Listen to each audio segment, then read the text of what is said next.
That's right. Bro, you're buying clothes from here? God, I'd only buy clothes from Zara, H&M, Red Rabbit, Gucci, Chanel, Armani and Prada. Why are you buying clothes from here? Ridiculous. A few moments later. T-shirt ತೋರಿಸಿ.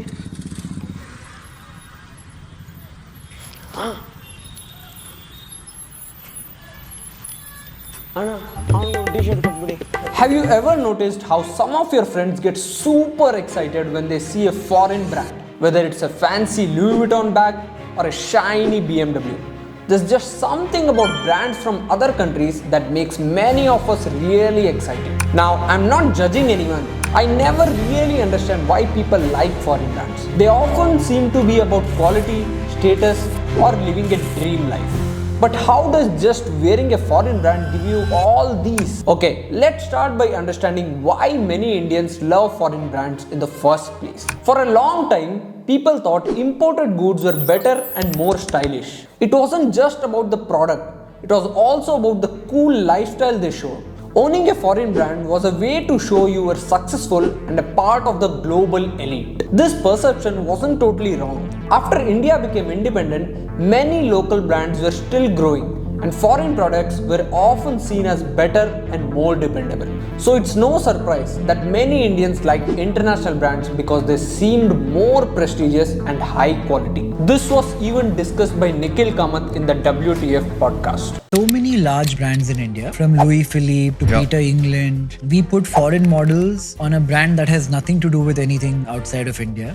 It worked for a long time. Will it work? You're wearing Western wear. Why is it that a Peter England or an Alan Solly has some appeal? It connotes of Western wear. If you go to a Myntra, you find that everybody is fair skin, white. And we ran an experiment where you actually look at click-through rates. And you find that the click-through rates are actually different. When you had a white So if you person had as a a- model, your click-through was higher. Yeah, the click was higher. This was 7-8 years ago. Why? I think it may be maybe people think it's more premium. Some mindset. kind of colonial baggage that we believe that Western products are better than Indian ones. To be fair, this fascination with foreign sounding products isn't just in India. For example, Superdry, a popular t-shirt brand, sounds Japanese but was first made in the United Kingdom. And its name doesn't mean anything in Japanese either. It's just that the Japanese are typically known for the quality of the products they produce. And it's just an association with that idea. This idea of using foreign sounding names is common worldwide because people often like products that seem exotic and different. That's why many local brands choose names that sound Italian, German or French to create the impression that they come from somewhere exotic. Now, fast forward to the late 1990s and early 2000s. The Indian economy was opening up and global brands were making their way into the country. At the same time, a few homegrown companies were starting to make their mark, and one of them was Madura Fashion Lifestyle. Madura Fashion was founded in 1988 and was later acquired by the Aditya Birla Group in 1999, one of India's biggest companies. Their goal was simple: to create a brand that could be as good as the top ones in the world right here in India. But they had a big challenge. How could they get Indian consumers who loved foreign brands to like a local brand? And that's when they came up with a brilliant idea. Why not position themselves as an international brand? After all, if you can't beat him, join him, right? So Madura decided to create a brand identity that would attract Indian consumers who dreamt of owning foreign brands. They picked names like Louis Philippe and Van Heusen for their clothing lines, which sounded very international. Their ads featured models and locations that looked global and stylish. Even the brand logos and packaging were made to look fancy and high class, giving off an international luxury feel. And the name is just the start of the carefully planned tricks. Some might even call them deceptions. They hired foreign models to show off their collections. It's easier to make people believe a brand is international if foreign models are promoting it. Luckily for the companies, hiring a foreign model isn't hard. Many of them came to India as tourists and charged between 20 to 40,000 rupees for a day's shoot. In comparison, a famous Indian personality would charge a lot more. And you know what? It worked perfectly. Indian shoppers who loved the prestige of foreign brands rushed to buy Madura's clothes. This shows just how strong branding and marketing can be. even when people have strong beliefs and biases. They kept creating and growing their collection, launching brands like Alan Solly and Peter England in India to reach different groups of people. Each brand had its own unique style and target audience, but they all had that international look and feel that Indian consumers loved. Take Peter England for example. This brand was marketed as a fancy, classic label that showed British style and elegance. Although originally from Ireland, Peter England was acquired by Madura Fashion in 2000s. Their ads featured stylish models in sharp suits and formal clothes, giving off a vibe of class and professionalism. The name Peter England evoked a sense of heritage and tradition which resonated with the Indian fascination for all things British.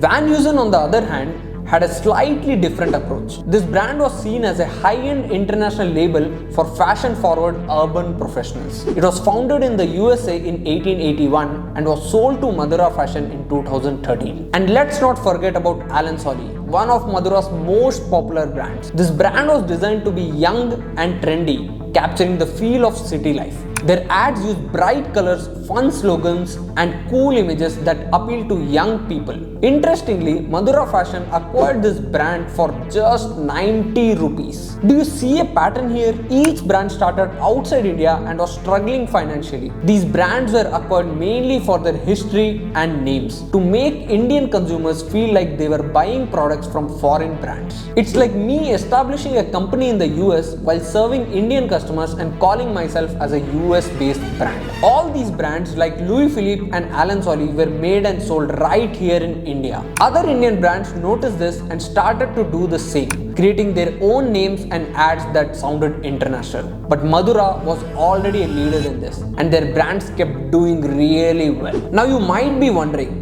why would a company want to have multiple brands in the first place? Isn't it more efficient to focus on just one?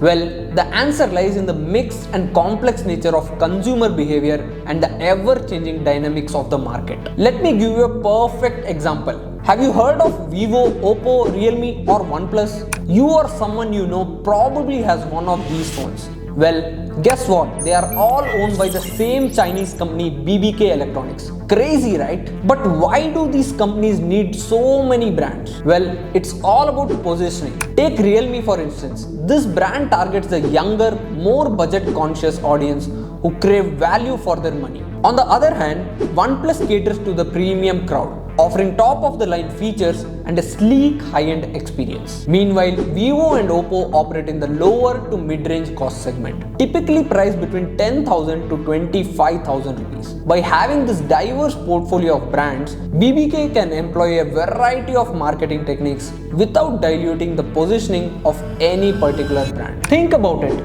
If Vivo launches a new phone tomorrow for 1 lakh rupees, would you buy that phone or would you go for an iPhone instead? You see, smartphones are a status symbol by having distinct brands catering to the different price points. Now, let's jump to today. We are starting to see a change in how people think. With the Make in India movement and a new sense of national pride, many people are beginning to love local brands and products. They are realizing that great quality and new ideas can come from India itself, and we don't need foreign brands to feel successful. Take Snitch for example, a brand that is quickly becoming a favorite among Indians' urban youth.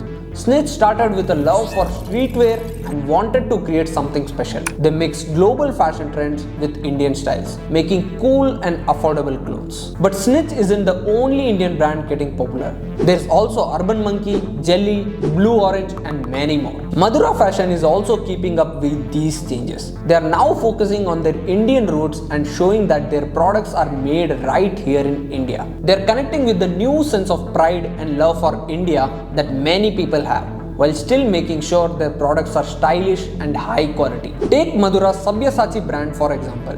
This clothing line celebrates everything Indian with bright colors, bold prints and designs that honor India's rich culture. Similarly, Madura's Linen Club brand focuses on sustainable, eco-friendly fashion. They have noticed that Indian shoppers are becoming more picky and proud of their own identity. So they are changing their strategies to match. And you know what? That's what makes a brand successful. It's not just about the products, it's about connecting with people. understanding what they want, and creating a brand story that speaks to them. So next time you see a cool, fancy brand that looks like it's from another country, take a closer look. It might actually be an Indian brand that's really good at looking international. And who knows, you might just find yourself falling for it too. If you enjoyed this exploration of India's changing brand landscape, do me a favor, smash that like button and share this video. Better, hit the subscribe button and notification bell to stay up to date. And I want to hear from you. Drop a comment below and let me know your thoughts on this topic. Are you team foreign brand or with team Desi? Which homegrown labels are your favorites? Share your stories, your opinions and your ideas. Let's keep this conversation going.